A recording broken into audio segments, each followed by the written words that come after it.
show. Hi, so I'm Mark. I'm with on Donkey Games, and the name of the game is Forest Hills Last Year. What is Forest Hills about? So Forest Hills is a 5v1 horror asymmetrical PvP game. So what that means is it's 6 players total that go head-to-head, 5 of them on one team, 1 by themselves. And they have to fight these 6 different creatures that we have on the board behind you? Well, no. So one player picks 3 killers to bring into the match, which is the ones that you see on the back here. So you've got the Strangler, Giant, Spider, and Slasher.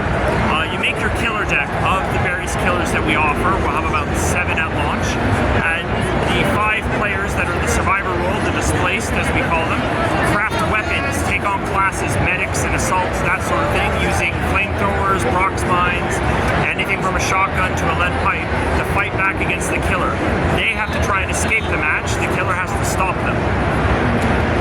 Who's the artist on that board? So our artist is actually a comic book artist on Andy Belanger. He's a Montreal comic book artist. We've been working heavily with him.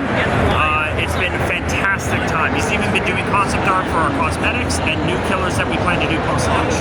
And what's your job in the game? What do you have to do? Oh, for me, I'm the creative director and producer for the title. So you're basically like the director of a movie. Exactly. I see the creative vision for the title, and I work with the team to get everything working together, moving forward on our pipelines, and make sure everything's coming to fruition. Besides being the director, are you the creator as well? I'm not the creator. We actually secured the IP from an old studio that has long since been delisted.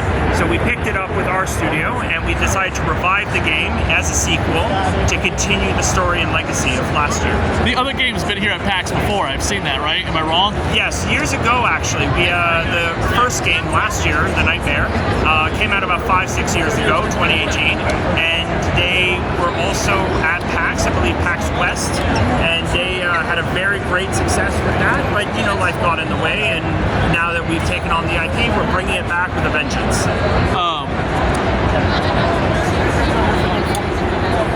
When you guys are when you're dealing with all the different aspects, being the game director of this entire creative process, what does everything fall on your shoulders?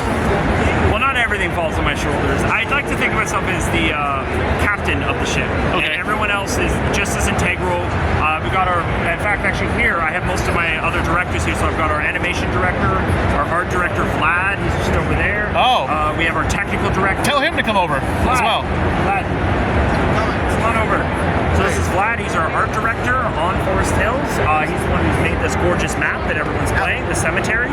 Talk a little bit about being the art director and what you have to do with your job. Yeah, so I'm Vladimir. Nice to meet you. What's your name?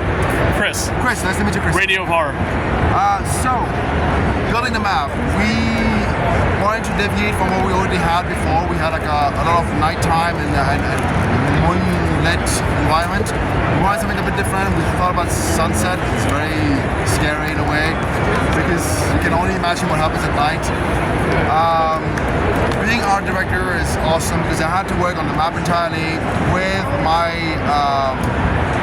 artists, building those assets and just feeding them to me and just all coming together to build this map is just really awesome. When you're, how many people do you have under you in your art department? I have 4 people right now. I have a character artist, I have 2 props artists, and 1 environmental artist. When you're not working on video games, are you painting and drawing yourself? Oh, myself, I do, yeah. I started as when I was young, I was drawing a lot by hand. I loved characters, I loved like faces and draw faces. And then it evolved into playing video games. They all both coming together, just made me want to study this field. I started as a 3D artist, I did characters, then I moved to environments, and then slowly just moved my way up to be where I am now, Skewed and Reviewed, talks a lot about the video games on their website, but I also do a podcast called Supernatural Creatures and Lore. Okay. What can you tell me about any of the lore in the game? Do you guys do any research into real history or anything? Well, we do. I'm a big fan of horror myself. Everyone else enjoys horror, but I do a lot of studying when we can. A lot of our horror comes more from homaging classic, like various films from the 90s, the 80s, a little bit of the early 2000s, as well as TV shows. We also want to do folklore as well, yeah. Cool. Is there anything about the game you want to just point out, like when it comes out and what systems it's going to be on? It's going to be early access PC on June 25th. Full launch afterwards will be when we're ready for console, which is in the works. Awesome. I believe the price will be $10.99. Awesome. Perfect. Cool. Thank you. Thank you.